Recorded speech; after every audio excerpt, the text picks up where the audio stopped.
What's up, everybody? Welcome back to another episode of the JP Podcast. The JP Show Podcast. The JP Podcast. It is the JP Podcast. But the correct title is the JP Show Podcast. I'm really excited about today's episode. I'm going to be doing two movies in one. These two movies that I'm talking about today, well, before I get into that, I I was been in a real emotional space lately. Light, love, friendship, family, reflection and these things. And I'm really in a good place in my life. I feel like things are thriving, things are going really, really well for me. And yeah, I was just talking to a friend the other day and we were just on the phone for almost an hour. We were just talking, shooting shit. And he brought up these two movies that we're both a fan of, and I was just like, oh yeah, like that I think that would be good for the pod. So I watched both of them recently, and I want to talk about them today. Um, and part of the reason why I'm talking about both of them is part of the discussion. It's because of part of our discussion that we had on the phone. Like they're like these two really dope movies are like the same movie. So I'm gonna knock it out in one of us. I'm gonna try to anyway. So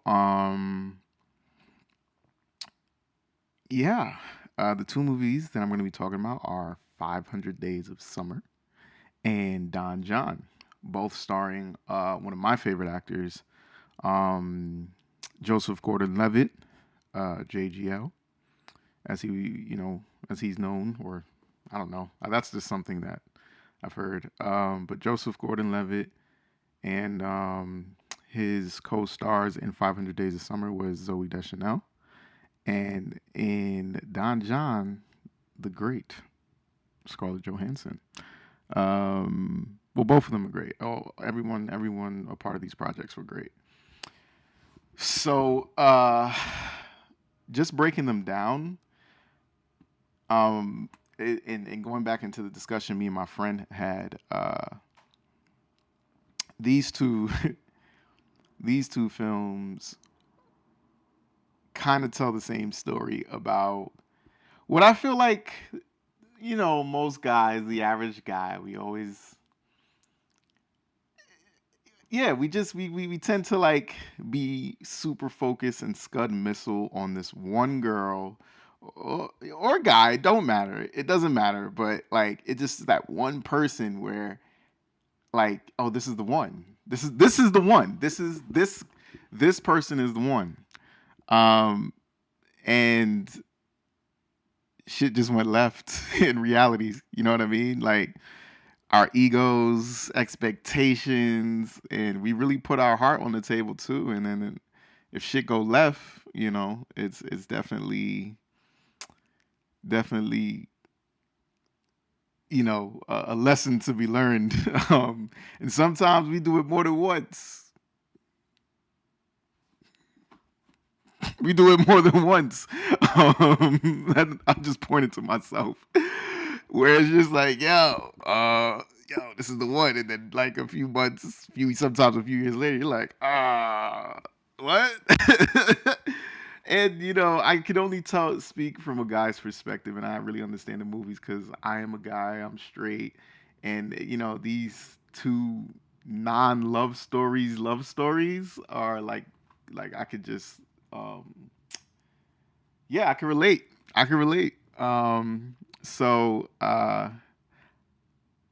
I'll break it down. These two films, I'll go with Joseph Gordon-Levitt's character. So they're two different types of characters, but it's a man. This man is one way. This man is the other way. Kind of not on opposite ends of the spectrum. On like I guess on a surface level, yes, but at a core level, no. And the same with Zoe Deschanel and Scarlett Johansson's character, Summer in 500 Days of Summer, and and Don John, Barbara Sugarman. You're going to be hearing accents throughout this episode because I'm going to have a lot of fun with this episode, especially talking about these films. Um, but again, I would say in this one, these are two different characters, two different women, two different archetypes. Um, Different even on the surface level and everything. Toxic in their own unique ways. I would say the only, similarity that the two lady characters had were that they were toxic, but in their unique ways. Um, but don't get me wrong, the men are toxic too. We about to get into that. So basically, guy sees girl. This is the girl. This is love at first sight. I'm falling in love. My God, she's beautiful. She's fucking gorgeous. She's fucking beautiful, right? That's Don John. And um, you know these characters, Tom in 500 Days of Summer, John in Don John, and basically they just get so infatuated with this girl. They're like, yo, I gotta have her. We gotta get together. She's gotta be mine. We have to, like, this is my girlfriend. This is the person I want to be with. All this other stuff. And we're watching them on their journey. We're watching them from the early stages, of course. Oh, like just the early stages, just hanging out, liking each other, feeling each other. There's lots of tension. There's lots of emotional tension, sexual tension, intellectual tension. Like all of those things are just really, really awesome, and it's just great. And then we get towards, the comfort and going steady. And again, I'm doing two movies simultaneously right now. Two movies simultaneously down their timelines. And they yeah, things are going all right, you know. Come meet my friends, come meet my family. Um Come stay over at my place. I'll stay over at your place. It's comfortable. I got PJs there. I got a toothbrush there. All that types of stuff, right? And then we're presented with external conflict. We're presented with some sort of crossroads where the two Joseph Gordon Levitt's characters, they're kind of like they're now at being their true selves in a moment of conflict, and they're receiving pushback from the person they are doing. They're basically like falling in love with. Like they're getting all this pushback, and they're confused and trying to understand like what's the problem. I'm just being myself. I don't see why this is an issue. I don't see why you're upset. um and then you know yeah, they're still doing what they have to do to maintain their relationship, maintain keeping their lady counterparts happy. And then let's say the stakes are arisen. In Don John, she found his web search history. I'm going to get into the details about these movies, but right now we're just doing the similarities. But Scarlett Johansson's character, Barbara Sugarman, finds his web search history. And in 500 Days of Summer, he is pretty much. I think there was a no, yeah. There's like a um. I don't think. Wait, what did the narrator say? Yeah, there's a narrator in 500 Days of Summer, but it wasn't the bar scene because he fights. He gets into a bar fight, and then But that wasn't. That was the first conflict. What was the other conflict? Damn, it's on the tip of my tongue. But either way, the stakes are risen. The stakes are risen, and then the girls end up leaving them and kind of like breaking their heart, and they're all messed up, and you kind of see like they're messed up, but you see them go through this metamorphosis. You know what I'm saying? Like they're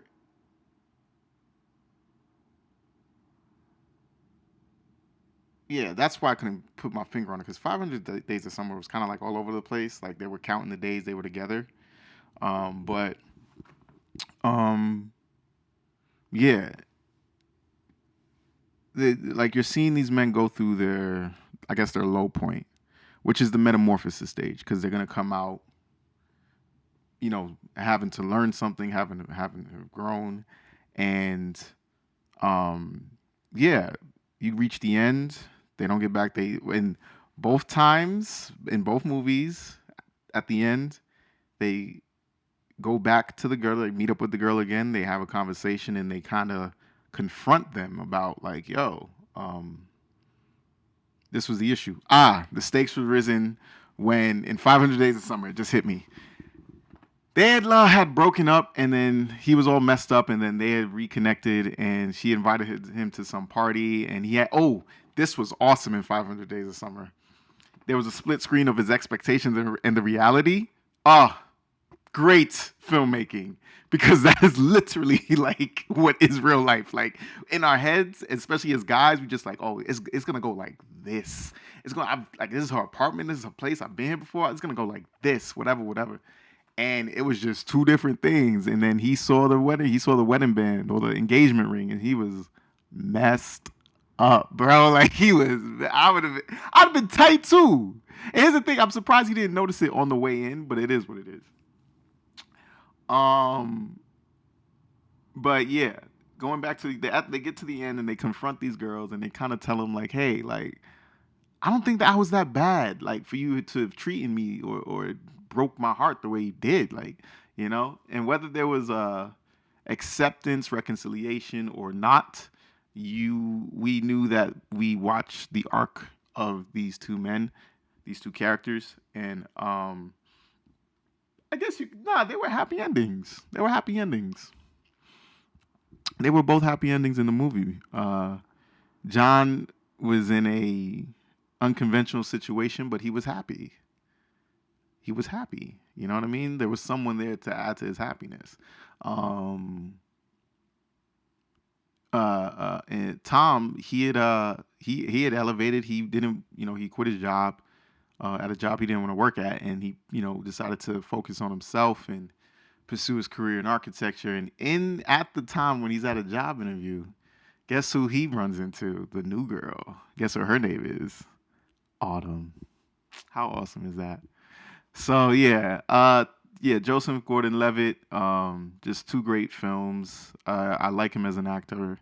Um, he didn't direct 500 Days of Summer, but he did. I believe he did write and direct JON, which was just as good, and just as good. It was just great. So let's get into the differences. This is the fun part. I'll do 500 Days of Summer. 500 Days of Summer, especially the time when it came out. It gave off like, I don't want to say hipster. I don't want to say hipster vibes. Hipster adjacent, you know what I mean? Um, yeah, like just your average white guy in America during this time. And yeah, Zoe Deschanel was just like this, hey, I'm this unique rebel who, you know what I mean? I like Ringo's, my favorite member of the Beatles is Ringo Starr. And,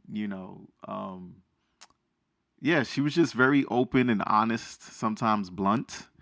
And I think he liked that. I think she kind of didn't fit the I guess not the stereotype of like what I guess a pretty woman is in what we see in like media and stuff, like and in Don John, you know what I mean, like Don John. Uh, so do you remember the Jersey Shore era? Yeah, typical New Jersey Guido, you know, and he had this like he liked his He liked his pad. He liked his boys, his car, and his porn. um, yes, he was a porn addict, and he also, but also he had no problem getting girls. That was the thing. Like, but and throughout the movie, he's explaining like, yo, like real sex isn't the same thing as porn, and he prefers porn over real sex, which is like a real thing. Like that's not even like amongst just guys. Like that's just like a real thing that happens um in societies these days, especially the access to it now. Are you kidding me? Like this is the highest time porn has been consumed at this rate. Like, you know what I mean? And it kind of fucks with people in a sense of like, yo, this is what sex is. And in the movie, he meets Julianne Moore, and she's an older woman, and she doesn't judge him. She accepts him for who he is. She has her own issues going on, but she kind of teaches him to be like, yo, you just gotta, the sex you're watching, the performance that you're watching isn't sex. Like, you know what I mean? And that's why you've been disappointed with every single chick you've ever hooked up with. And even with Scarlett Johansson's character, oh my God, Scarlett Johansson, let me say, okay. Great actress. And I judge an actor based on like, yes, you could like do the hero role and you could do the role where like the likable, lovable roles that like the audiences love. But a good actor could if you could play a role where I fucking hate this character, you're a fantastic actor. Let me tell you about Barbara Sugarman. Yo, I don't care. I'm from Brooklyn. I know this type of white woman. I grew up around this type of white woman. I fucking went to school with these type of white women, and I heard their mothers. Their mothers, okay? Barbara Sugarman is toxic as hell. I liked her being a strong, headstrong woman wasn't the issue. She was manipulative. The first red flag. John, they go out on a date. Everything is cool. They haven't had sex yet. They're making out in front of her apartment. John's like, yo, I'm trying to come in. Da da da. I want you. Like, he's really being vulnerable. Like, because he's really feeling her. You feel me? Like, it's not no like just hookup. He's like, yo, this is the baddest chick. This might be the one. And he's like, yo, I want to come inside. I want to show you how I'm feeling. And she's like manipulating him. Like, yo, you're gonna. So they're like, first of all, they're making out. The making out turns into dry humping. And in the middle of the dry humping, she's like in his ear, like, "Oh, you're gonna not be in service, and you're gonna go to night school, and you're gonna get a job making six figures." Like she's planting fucking shit in his brain, while he's at attention, and he's trying to, you know what I'm saying? Like, he's like, yo. And I'm like, and then when he's like, he comes, she's like, oh my God, babe, oh, I want you so bad, but good night. Bitch, what? What just happened? Cut 2. Next scene. Cut 2. This dude's doing his laundry, right? This dude is very fucking neat. He's anal. He treats his place with, like, he has a lot of pride in himself. You know what I mean? And fucking, he's doing the laundry and he's just seeing splotches all over his pants. So not only did that thing happen when you saw it, it's continuously happening. It's, you know what I'm saying? Like, and who's to say, I don't know if they're fucking, like, if she's manipulating him every time, but clearly he's in a space of, like, that he's not used to. You know what I mean? Like, something wrong is happening. And then he's going to night school, and I'm just like, yeah, dude, this chick is in his head. This was the nail in the coffin for me. I'm not gonna get into all the other stuff because it's just him and Barbara. They're going back and forth. He introduces her to her parents. Brie Larson's in it. Brie Larson plays Don John's fucking sister, and she has no lines for like the majority of the movie. She's just like little sister on the phone texting. Tony Danza, his crazy fucking Italian father. I love him in this movie. He's just like prototypical New Jersey Italian father. wife, fucking not wife beater, tank top, football, Italian mother who just like, oh my god, I'm a like I need my babies to have babies. I'm a grandmother. I look like a grandmother. Why don't I have grandkids? So there's pressure on John, and Bree is like, little sister, quiet, and she just be at the dinner table like, yeah, you hear this bullshit? You hear this dumb shit? I love mom and dad, but this is stupid, and it's stupid. And John be just like, yeah, no, whatever, right? He's the older brother. I get it. Um, and when Barbara came pulled up, oh no, everything was all good, but I think they were talking about Barbara when they had like, ooh, pause. This is important. Barbara finds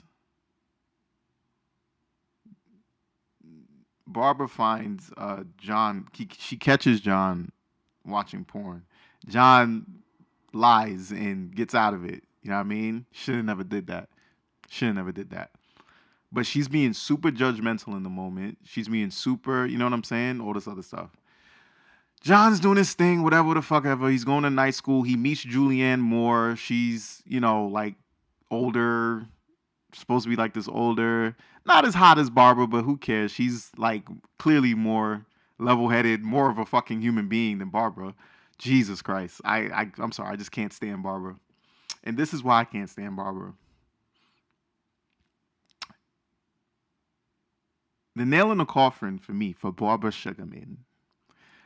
John and fucking Barbara, they're like at the grocery store and they're getting things or whatever. And he's like, oh, babe, you need anything else? You want anything else? Da, da, da. And he's being a boyfriend, right? And she was like, no, I'm good. I'm going to just keep looking here. And he was like, all right, cool. I'm going to go grab some Swiffer pads. And she was like, what? Like, she's like, what? Like, what did this dude just say to me? Like, he was like, no, I'm about to go get some Swiffer pads. I need more Swiffer pads for my place so I can mop and, clean the house and stuff. And she's like trying to she's confused. She just cannot believe that this man is cleaning his own house. And she's like, no, babe, I'll get my cleaning lady to clean your house. You don't need to clean your house. And he was like, no, I don't need a cleaning lady. Like, I like to clean my house. I enjoy it. I like to do these things. And she's like, shut up. Don't say that. And he's like, wait, help me understand what's happening. Like, he's now confused because it's something that he takes pride in, something that's a part of him, right? He likes to do it, is now being like destroyed to appease this woman. You know what I'm saying? And I'm just like, and I've been in that position too. Again, I've been these men, so I'm not judging these men at all. Shit, I'm not even judging these. No, I'm judging the shit out of Barbara. Fuck that.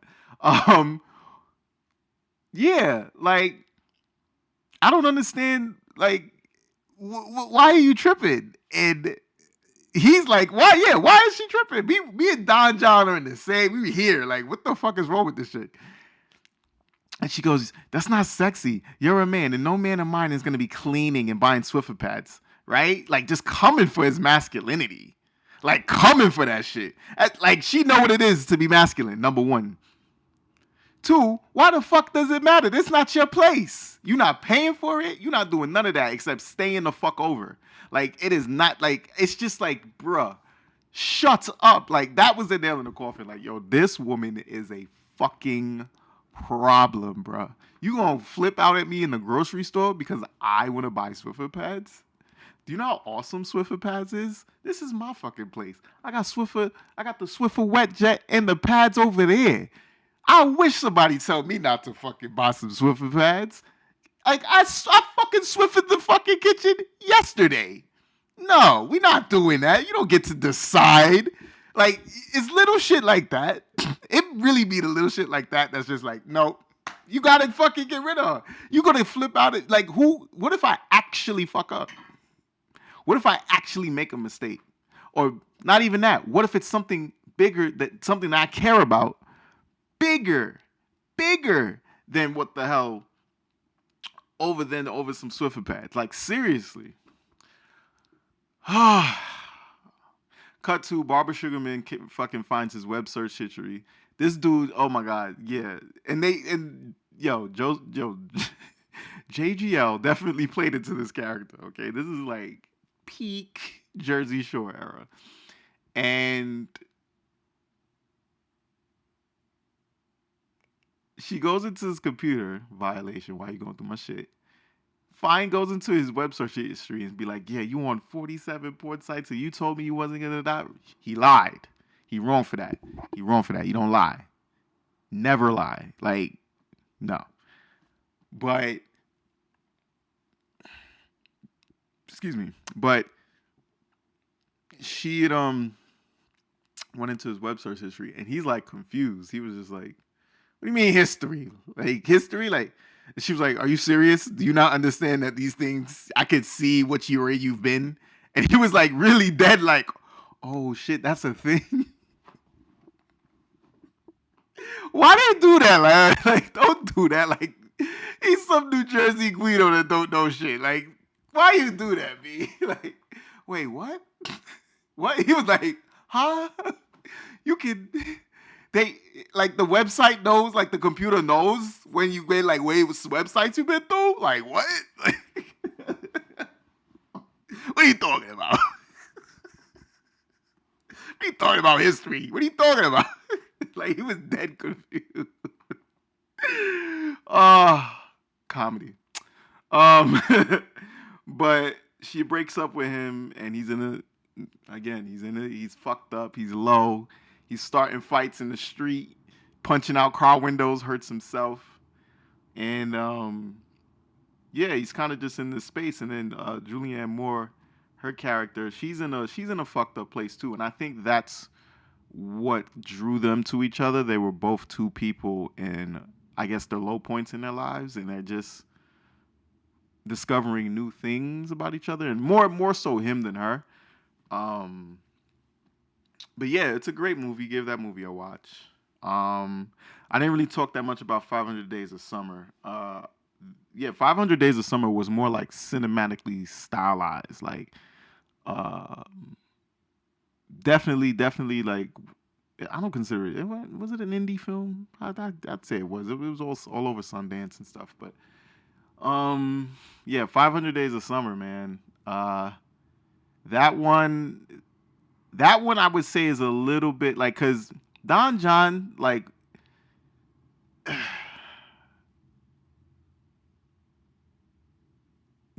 it was relatable to a certain like if you were to like put yourself in these guys like it was relatable. It was for me. It was relatable because I've been through the same things, but I don't know. Like the character John is not someone who I am.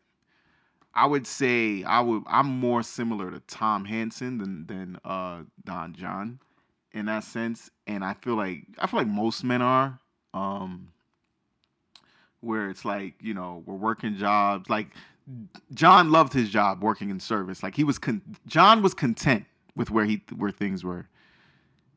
Tom was a bit more not depressed or sad. He was content, but more he wasn't happy with it. You know what I'm saying? Tom was content and he was unhappy because they say in the beginning his belief was the only way he can be happy is if he's in love, if he finds the one and falls in love with him.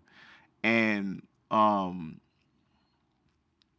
yeah, that was his thing in life where like, okay, I'm gonna do everything. I'm gonna go to school, I'm gonna go to college, I'm gonna get a job, but I'm not going to be happy until I find the one.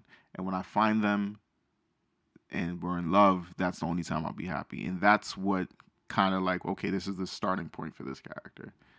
Um I'm more relatable to Tom because yeah, I could be vulnerable on the pod. Um I believe that at some point. I believe that, true happiness is when you find, you know, uh your partner, the whole true love thing, the one person in this life that is going to go on the journey with you. And the reason why I believe that is the same reason why Tom believed it. All these things that he was conditioned to, how he interpret them, how he internalized them. Same with me. All of the movies I've watched, the television I've watched, the books I've read, the media I've just consumed, the music I've consumed. Tom was into music. he believed a lot of things that just like was like, nah, these are just like dramatic stories. And he falls in love with the girl who is the opposite of that. You know, he falls in love with the girl who's the opposite of that, and that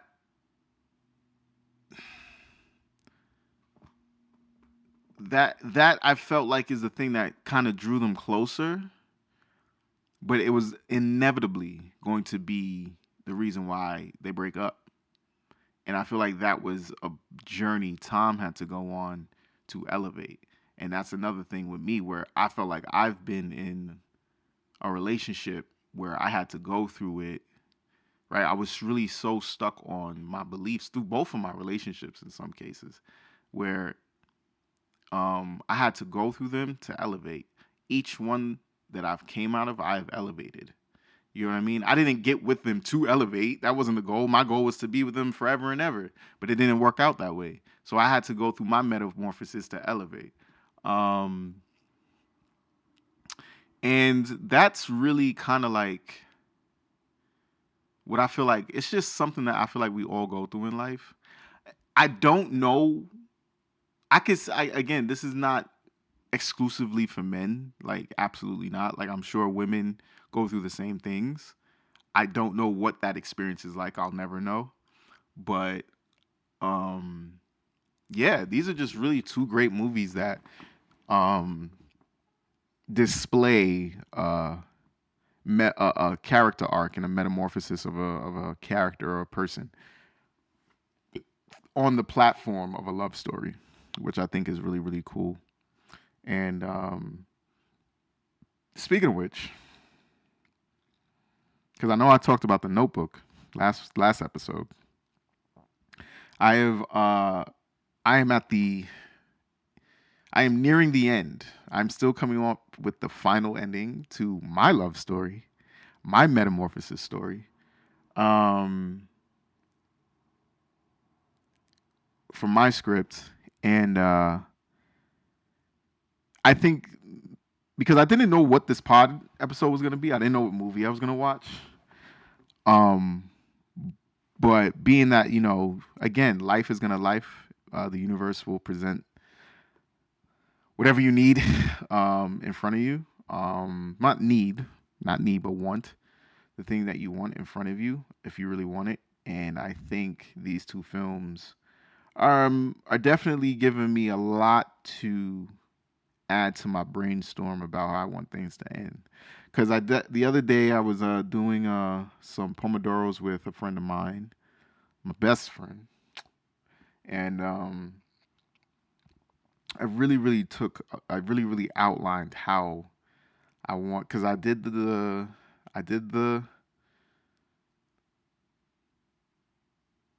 what did I do? I did everything. I did all of the great stuff in Act 2. Then I raised the stakes. And then the stakes ended on a twist. After raising the stakes, I ended that bitch with a twist. And it's a twist that's in front of your face, but you don't see it coming. And it's really awesome. And I really can't wait to bring this screenplay to life whenever that time will be. Because I think it's a story that should be told. I think it should be told with, I think it's a story. It doesn't matter who plays it. Of course, my people, they're going to be black. I really, really want black people to star in these roles because this is a very human thing. And this is a very, like I said, this is for the guys. You know what I'm saying? Like, I'm putting the shit out there. Like, sometimes guys, we tend to wander. We tend to wander and trying to bring fantasies to life. And it costs us a lot too, just to do that shit. And I really, really, really want to show, like, just really put on display, like, the man that's in that space, which I feel like a lot of us are. It don't even gotta be love. It be career shit. It be it be friend shit, friend circle shit. It just be like, yo, dude just be in this space where it's just like, oh man, the grass is really greener on the other side. Like I'm watering the shit out of this grass and ain't nothing come of it. I think I'm gonna just go to the other side, and that really that a lot of men go into those spaces, or they get into their heads, and yeah, man, it really gives them the motivation and the push to take some risks, some really risque risks, sometimes, and yeah, but I still, I really think that these types of films, especially like just especially with romance, because I just feel like as a society, we definitely are conditioned in a lot of ways to believe that there's a formula to this like romance and this love shit, and there really isn't.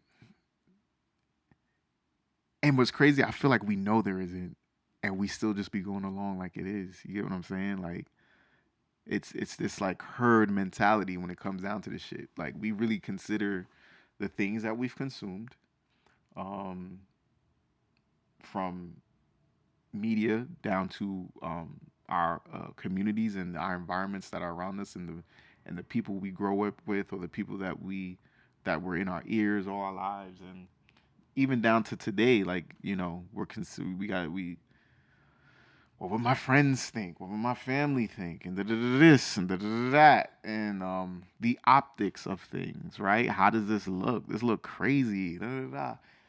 And I'm not saying it's all people, not at all, but a lot of us, I feel like there's a lot of variables when it comes to the matters of the heart and who we choose to give them to.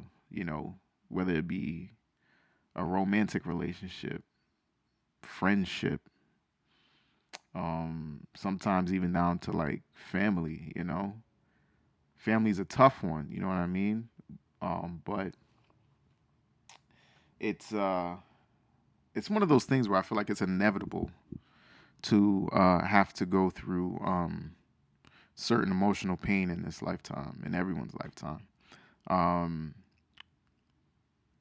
and yeah, man. Yeah, man. It's one of those. It's one of those. It's just good to see that there are different types of forms of romance, right? Remember, I didn't hate on The Notebook. The Notebook's a good movie. The Notebook is to me, my opinion, is more of fantasy, and the like. That's what I mean. Consumption in like what we consume to be love, right? And it be a lot of people out here who believe that is the formula to know that this is the person you're supposed to spend the rest of your life with. Yo, bro, that was a Nicholas Sparks book. No one was real in that book. This was a movie, bro. Nobody was real in this movie, bro. And I'm not saying it wasn't inspired by true shit. I'm not saying that at all. But come on, man. Like, this is like, let's like, again, like the movie 500 Days of Summer. Expectations, reality. I'm telling you, like, watch that movie, man. 500 Days of Summer was very, very good. Shot very well. Very stylized film. Yeah. Um. Yeah. Where was it? Where was I? Lost my train of thought. Oh, but yeah. I'm writing this film. I'm gonna hopefully I'm gonna wrap it up. I'm gonna be flying back home, flying to New York. This today actually. I have a flight today, and I'm hoping that when I come back, the next pod, I could tell you, um, the screenplay is complete, and I really am just gonna bring you guys on this step by step process that I'm gonna take for this film, and the many other projects that I want to do. But yeah, I'm nearing the end of this one. I'm excited. It's not a coincidence that, I'm in this space with my screenplay, but I'm also talking about romance films, or these romance non-romance films that I think are definitely like good for any couple, any relation, not even just any individual to watch. Like, yes, the main characters were men, but you know, if you're a woman, you get to see things from a guy's perspective, or you're going through a similar situation as a woman. Um, and Yeah, I really think yeah, Joseph Gordon-Levitt, great. Zoe Deschanel, great. Like, she's awesome. Like, how could you hate on her? Scarlett Johansson, awesome, great actress. Yeah, yeah. She made me hate the shit out of that character. Oh my god, I don't like Barbara Sugarman. Never, not even a real person. You killed it, Scarlett. So, yeah, yeah. But this film that I'm writing, Quiet Desperations. I don't know if that's the official title or the final title, but I think it's a great title. It's a sexy title, and there's a lot of sexy shit going on in it. And like I said, fellas, this one's for us. And you know, I think, but overall, it will be a great watch, and it would be a great film for couples to watch. And again, even though it's for us fellas, there's like a lot for us to learn, and there's a lot that I'm gonna put on display. And ladies, you could interpret it however you want, but there's a lot of stuff y'all could learn. So I think I believe I know when this time comes to shoot this is gonna be great, and it's gonna kind of like start a conversation and shift things. That's what art does. So yeah, but next week, or I think I don't know if next week is Halloween or not, but I believe it is. But depending on the time, because it's Halloween, I have to do a horror film. I know what film I'm going to talk about. It's the scariest film to me. It's the scariest film of all time to me. It really fucked me up as a kid. I'll never forget it. That episode is going to be hilarious because I'm going to watch the film again. I haven't watched that film since I was a kid because it fucked me up. But I'm going to watch it again for y'all. And it's going to be hilarious. Because either I'm going to be a grown man about it and be on some, what? I can't believe this was scary. What the fuck was wrong with me? Or I'm gonna be, that fucking kid again and just be fucked up all over again. And just be scared and just like, just be, yeah, I'm just gonna leave the lights on when I'm about to go to sleep and shit. So, but yeah, I'm gonna catch you guys in the next one. And yeah, peace out, everybody.